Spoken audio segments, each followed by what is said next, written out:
So today with Ask the Expert section, we have Dr. Jeannine Gailey starting off with just a few rapid fire questions.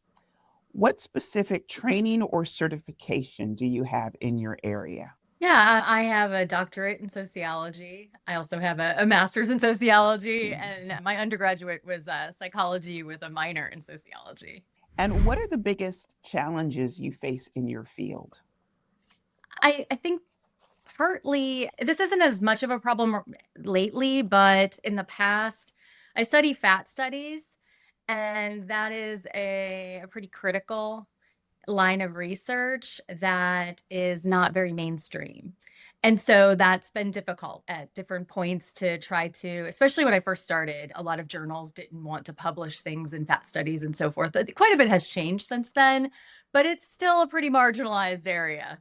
And what are some common misconceptions about the social research that you do that people outside of your field have? That I'm advocating for a particular way of living or way of eating or what have you, right? When really I am just trying to shine a light on the lives of the folks that are participating in my studies. Um, I would think maybe another might be that because what I primarily do is qualitative rather than quantitative, that sometimes I think there's a perception that it's not as rigorous or that it's not quote unquote science, right? So I guess those would be probably the biggest things I can think of. And what are some of the typical tasks and responsibilities of someone in your field? Yeah. With regard to research, it means that I am doing a lot of reading, of course. And as I'm exploring the literature when I'm approaching a new topic, being the principal investigator of a study, which means handling all of the data, handling recruitment of participants, the actual process of the interviews, or what have you, whatever I tend to be doing at that time.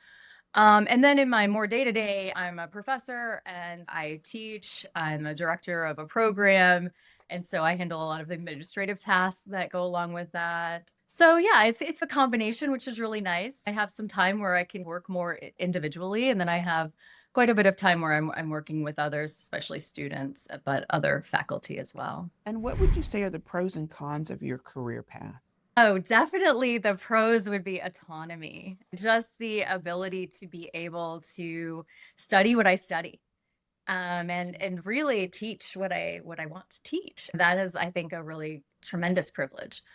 Cons might be just that the field and things in which I study tend to can sometimes be controversial or can sometimes be politicized in ways that are surprising actually to me. And yeah, that can be a little challenging, I think. And what are some of the less obvious aspects of the job that people should be aware of? If I tell somebody I'm a professor, the first thing that they think is that I teach, which is true. I do.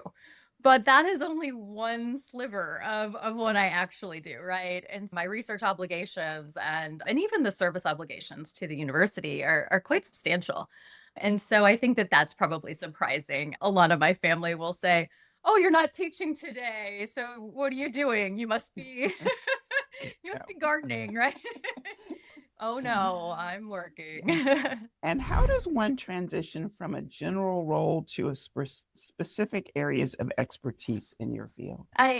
It's often through graduate program training, but even beyond that, once you have completed a terminal degree, you are expected to stay up on the literature. And even in my own personal case, I've reinvented myself a couple of times. I did not my area, my doctorate was in like organizations and things like that, and how juries look at especially elite criminals and their behaviors. And so moving into critical weight studies and body image was quite a shift. And so it just meant I needed to dedicate a lot of time to reading and talking with colleagues and learning, reading books. All right, wonderful. Thank you for joining us on Ask the Expert. Thank you for having me.